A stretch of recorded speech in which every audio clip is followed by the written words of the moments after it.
Hello students, स्वागत है आपका आपके ही यूट्यूब चैनल अल्फा क्लासेस में। जैसा कि आप थंबनेल देख चुके हैं कि क्लास 11th का जो चैप्टर सेट है उसके बारे में आज कुछ डिस्कशन करेंगे।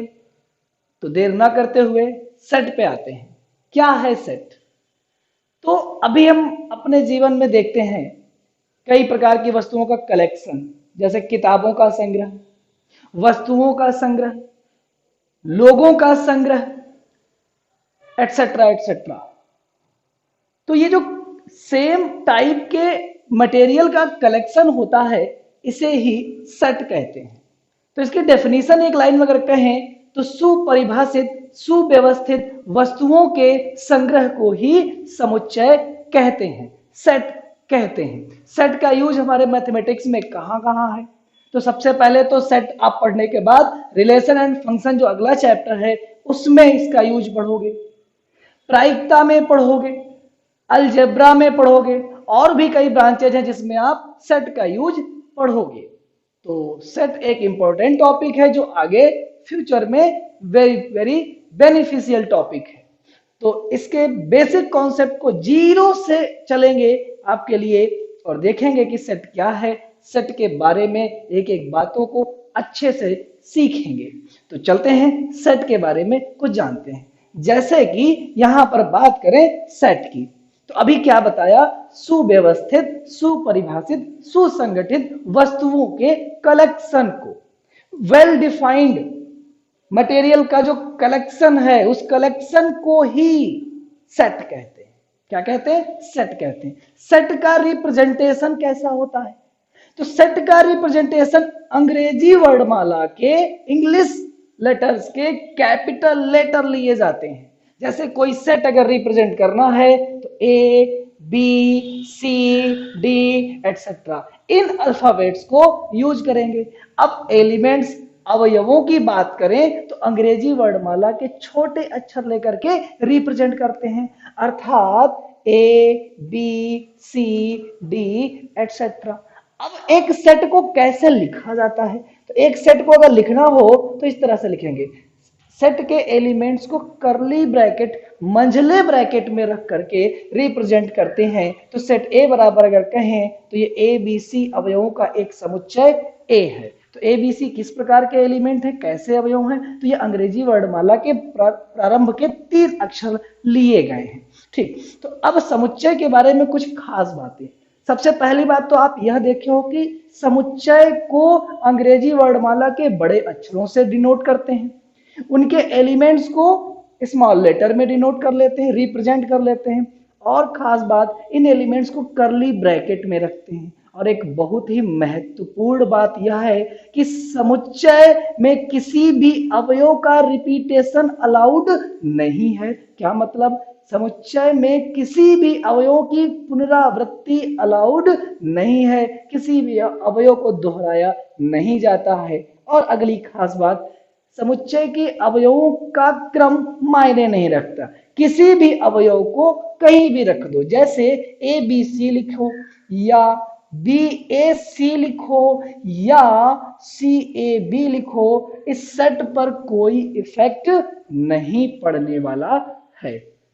तो इसी के साथ अब चलेंगे कुछ नंबर्स के सेट पर, संख्याओं के समुच्चयों पर। किस किस प्रकार की संख्याएं होती हैं, कितने प्रकार की संख्याएं होती हैं, उनका सेट क्या होता है, रिप्रेजेंटेशन कैसा होता है, ये देखेंगे। तो चलिए स्टार्ट करते हैं। सबसे पहले आता एन, फिर आता आई या जेड। अभी इन सबको डिटेल में जानेंगे, ठीक है। इसके बाद आता है यहीं पर आई प्लस, फिर आता है आई माइनस, ये रियल नंबर जिसे आर से रिप्रेजेंट करते हो, सभी के डिटेल अभी बताएंगे। इसके बाद आता है डब्ल्यू, ठीक, और क्यू। तो लगभग इतने। अब इसके बारे में जानेंगे। तो ये तो हर एक बच्चा जानता है कि एन फॉर क्या होता है? Natural number. क्या होता है? Natural number. नेचुरल नंबर क्या है? बड़ा ही कंफ्यूजन है, कोई कंफ्यूजन नहीं होना चाहिए। Natural number, all countable numbers called natural number. जिन संख्याओं से हम काउंटिंग करते हैं, गिनती करते हैं, जैसे आप छोटे से एग्जांपल से बताइए कि आपका जो रोल नंबर है वो 1.5 है क्या, 2.3 है क्या? नहीं, आपकी क्लास में कोई भी जो रोल नंबर होगा एक पॉजिटिव नंबर होगा, जैसे कि 1, 2, 3, कोई भी एक पॉजिटिव नंबर। तो नेचुरल नंबर क्या है? Definition, all countable number called natural number. गिनती की जाने वाले संख्याओं को ही प्राकृतिक संख्याएं कहते हैं। फिर आता है आई या जेड, पूर्णांक, इंटीजर्स। क्या? इंटीजर्स, पूर्णांक। ऐसी संख्याएं जो कंप्लीट नंबर हो, डेसिमल न हो, कोई भी दशमलव संख्या न हो। तो अभी इनका रिप्रेजेंटेशन कैसे करेंगे? तो नेचुरल नंबर स्टार्ट होता है 1, 2, 3, 4 डॉट डॉट, और ये बहुत दूर तक, जहां तक भी आप काउंट करना चाहो जा सकते हो, यानी कि ये इनफिनिटी तक जा सकता है। आई, अब यहां पर तो पूर्णांकों की बात करें तो यहां पर माइनस की भी कंप्लीट संख्या हो सकती है, प्लस की भी कंप्लीट संख्या हो सकती है, यानी कि -3 एक इंटीजर है, +3 वह भी इंटीजर है, 0 भी पूर्णांक है। तो किस तरह से इसको रिप्रेजेंट करेंगे? तो कुछ माइनस की संख्याएं पीछे से आते हुए -3, -2, -1, 0, 1, 2, 3 सो ऑन। तो ये है इंटीजर्स का समुच्चय, सेट। अब बात आती है आई प्लस की। तो आई प्लस क्या है? तो all positive integers, all positive, तो प्रत्येक, सभी धन पूर्णांक। तो धन पूर्णांक कहां से आएंगे? 1 से लेकर के, ध्यान रखना, 0 न तो पॉजिटिव नंबर है और न ही नेगेटिव नंबर है, एक न्यूट्रल, उदासीन संख्या है। तो अभी आई प्लस का जो सेट बनेगा वो 1 से स्टार्ट होगा, यानी कि 1, 2, 3, 4 डॉट डॉट, और ये अनंत तक। तो अब जैसे ही आई प्लस बना, आप नोटिस किए हो कि यह तो एन बन गया। तो हाँ, समस्त धन पूर्णांक ही तो प्राकृतिक संख्याएं होती हैं, या प्राकृतिक संख्याएं ही धन पूर्णांक होते हैं, कह सकते हो। अब बात आती है आई माइनस की। तो समस्त ऋणात्मक पूर्णांक, तो ऋणात्मक पूर्णांक तो अनंत से आइए और यहां से -3, -2, -1 तक रुक जाइए। तो ये है पूर्णांक। आप ध्यान से देखो तो इन तीनों सेट में कोई भी दशमलव की संख्या, डेसिमल नंबर नहीं आई है, यही तो है पूर्णांक। आर, आर है रियल नंबर। क्या है? आर को कहते हैं रियल नंबर्स, ठीक। तो अभी अब रियल नंबर्स के सेट को अगर हम रिप्रेजेंट करना चाहें तो नंबर्स से प्रेजेंट नहीं कर सकते, कोई संख्यात्मक मान नहीं दे सकते। अब कहोगे ये कैसे हो सकता है? हाँ, रियल नंबर हर वो संख्या वास्तविक संख्या है जो काल्पनिक नहीं है, इमेजिनरी नहीं है। तो वह 3, अगर 3 की बात करें तो 3 एक रियल नंबर है, -3 वह भी रियल नंबर है, 2/3 रियल नंबर है। तो अभी आप देख रहे हो 3, 2/3, -3, सभी प्रकार की संख्या यहां ली जा रही हैं। तो अब इसको सेट में अगर रिप्रेजेंट करना है विदाउट नंबर्स तो कैसे करेंगे? तो यहां पे लिखेंगे परिमेय तथा अपरिमेय संख्याएं, और ये सेट में लिख दिया गया, ठीक। तो अब कैसे रिप्रेजेंट करेंगे रियल नंबर्स को? परिमेय तथा अपरिमेय, रेशनल एंड इररेशनल नंबर्स के सेट को रियल नंबर कहते हैं। अब आता है W, W for whole numbers. Whole numbers कौन से हैं? होल नंबर जो है पूर्णांक है, पूर्ण संख्याएं। क्या है? पूर्ण संख्याएं। और पूर्ण संख्याएं कहां से? 0, 1, 2, 3 डॉट डॉट डॉट, यहां से। यानी कि अगर नेचुरल नंबर में 0 ऐड कर दिया जाए तो ये होल नंबर्स बन जाते हैं। क्यों? क्यों है रेशनल नंबर्स, परिमेय संख्याओं का समुच्चय, 2/3, 4/5, यानी कि भिन्नात्मक संख्याएं। हर वो संख्या जो P/Q के रूप में लिखी जा सके परिमेय संख्या कहलाती है। हर वो संख्या P/Q के रूप में जो ना लिखी जा सके अपरिमेय संख्या, इररेशनल नंबर कहलाती है। तो नंबर्स के बारे में आप देख चुके हैं। अब चलेंगे इसी के साथ सेट के कुछ बेसिक नीड जो है, सेट के एक्सरसाइज के लिए जो नीडेड चीजें हैं उसका डिस्कशन करेंगे।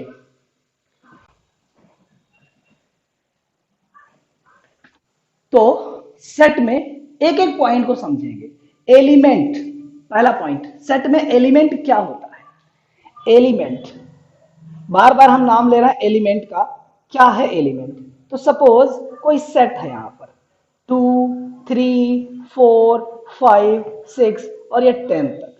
ठीक, तो अभी किसी समुच्चय में उपस्थित प्रत्येक नंबर को, एवरी टर्म को, ये जो पद हैं इन्हें ही हम क्या कहते हैं, एलिमेंट कहते हैं। ठीक, इसके बाद नोटेशन, संकेतन। क्या है संकेतन? तो दो प्रकार का, एक ये होता है और एक ये होता है। इसको पढ़ते हैं बिलोंग्स टू, बिलोंग्स टू, और इसको पढ़ते हैं नॉट बिलोंग्स टू। सेट को अगर अच्छे से समझना है तो इनके सिंबल्स को समझ लो, सेट का काम खत्म। सिंबल समझना है तो बेसिक कॉन्सेप्ट समझ लो, सिंबल का काम खत्म। तो बस एक ही बात कहना चाहता हूं, बेसिक कॉन्सेप्ट अगर आपको पता है कुछ भी दिक्कत नहीं है, बहुत ही आसान चैप्टर, थोड़ा सा शुरुआत है, मजा आने वाला है सेट में, बस कंटिन्यू देखते रहें। तो अभी चलते हैं बिलोंग्स टू और नॉट बिलोंग्स टू बात की बात करें तो इसी लिए गए एग्जाम्पल पे अप्लाई करते हैं। जैसे यहां लिखा है टू, यहां लिखा है बिलोंग्स टू और यहां लिखा है सेट ए। तो क्या पढ़ेंगे इसको, two belongs to set A, दो समुच्चय ए का सदस्य है, अवयव है। तो अब देखो क्या वो है, दो ए में है, सही बात है। अगर हम यहां से कहते हैं one does not belongs to, ये बात सही है इस सेट में देखने पर। अब one does not belongs to या नॉट बिलोंग्स टू ए, तो वन ए में है नहीं है, और यही तो कहा गया, यानी कि जब कोई अवयव सेट में है तो बिलोंग्स टू, नहीं है तो नॉट बिलोंग्स टू। अब खास बात यहां ये ध्यान रखना है कि बिलोंग्स टू के लेफ्ट साइड में और राइट साइड में क्या होता है, तो लेफ्ट साइड में एलिमेंट होता है, ये बात आप दिमाग में सेव कर लीजिए। और राइट साइड में क्या होता है, सेट होता है। कभी भी बिलोंग्स टू या नॉट बिलोंग्स टू के सिंबल के लेफ्ट साइड में एलिमेंट होता है, जबकि राइट साइड में सेट होता है। इस बात को याद कर लीजिए कि जब भी कोई बिलोंग्स टू या नॉट बिलोंग्स टू आए तो उसके लेफ्ट साइड में एलिमेंट होता है, अवयव होता है, लेकिन राइट साइड में एक सेट होता है, समुच्चय होता है।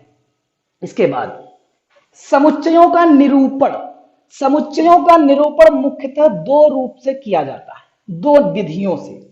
पहला आता है रोस्टर विधि या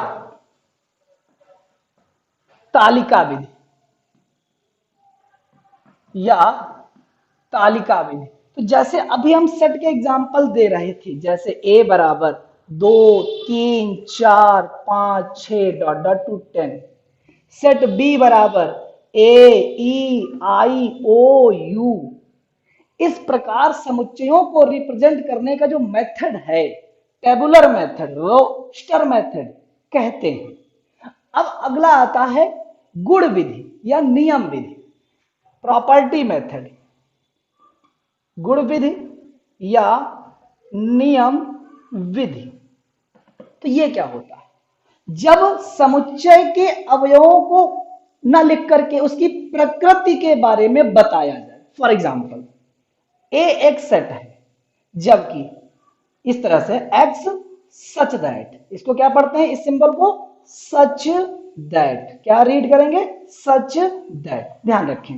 तो ए बराबर x such that, x square plus 2x -3 equal to 0।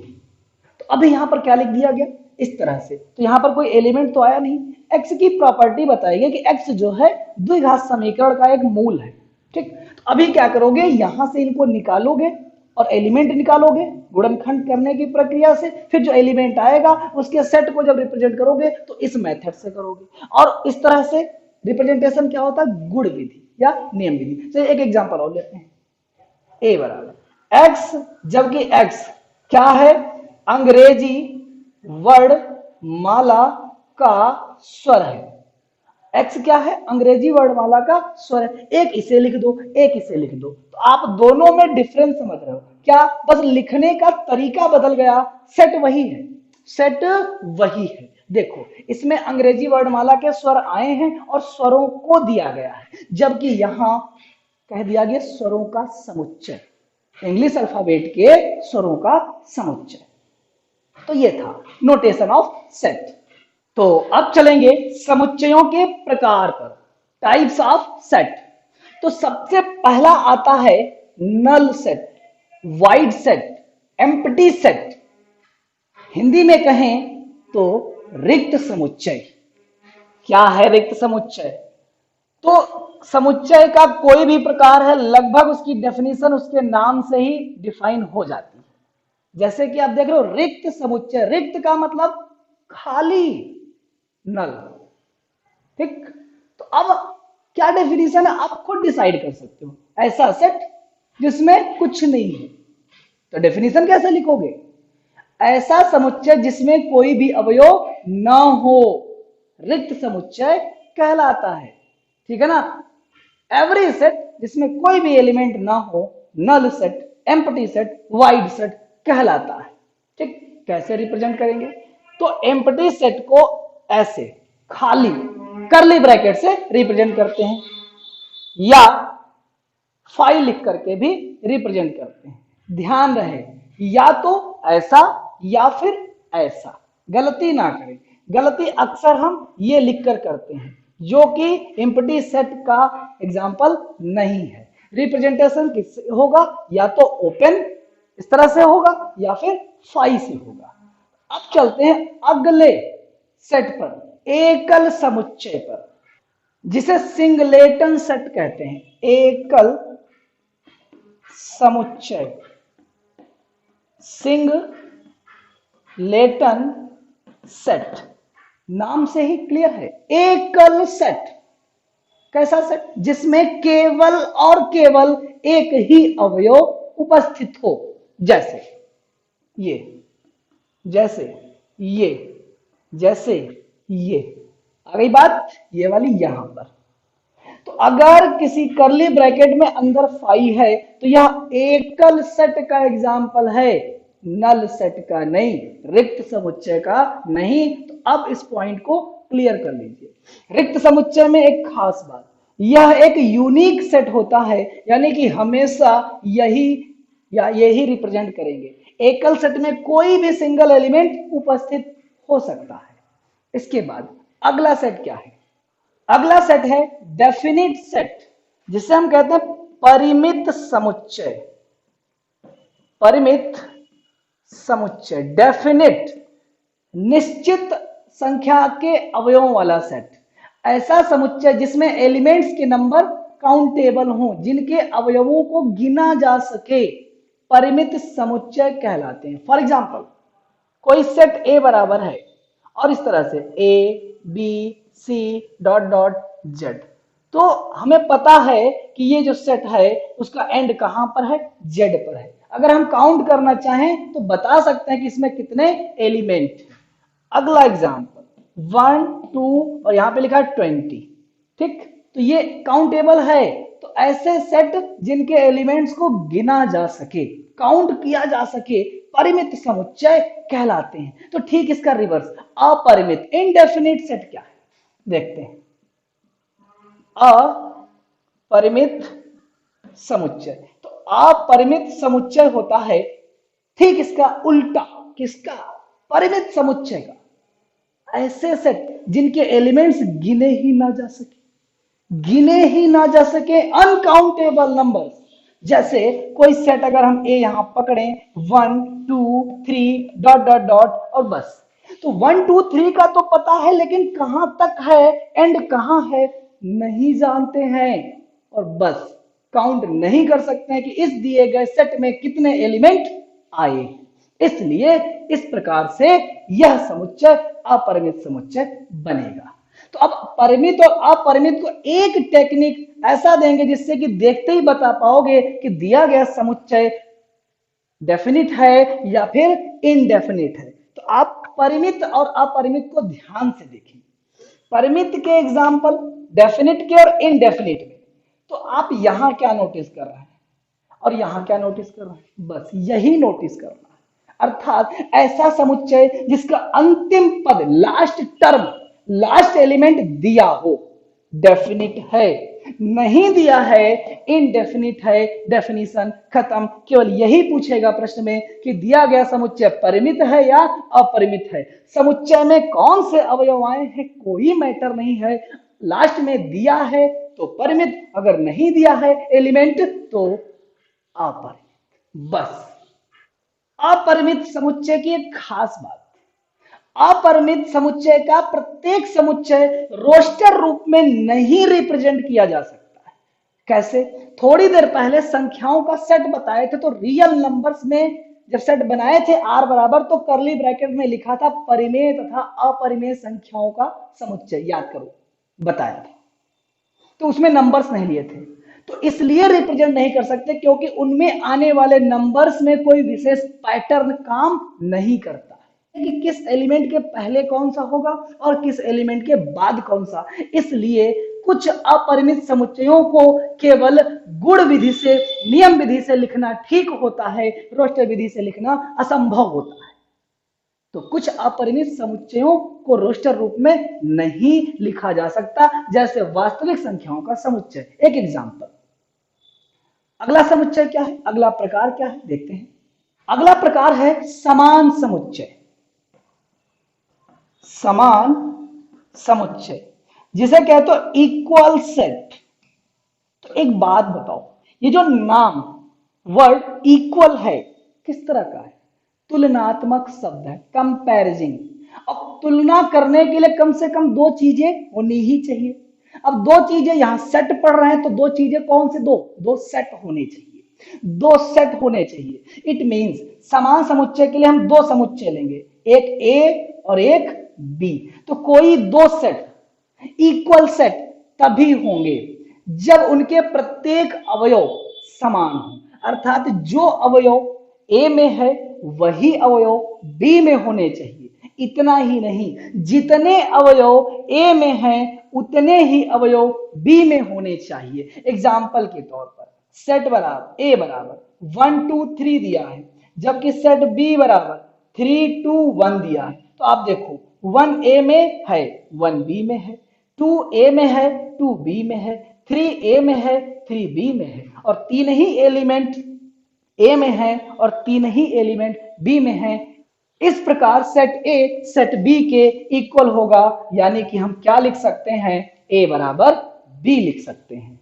अब इसी से मिलता जुलता, समान समुच्चय से मिलता जुलता एक और सेट है, समतुल्य समुच्चय, जिसको हम कहेंगे इक्विवेलेंट सेट।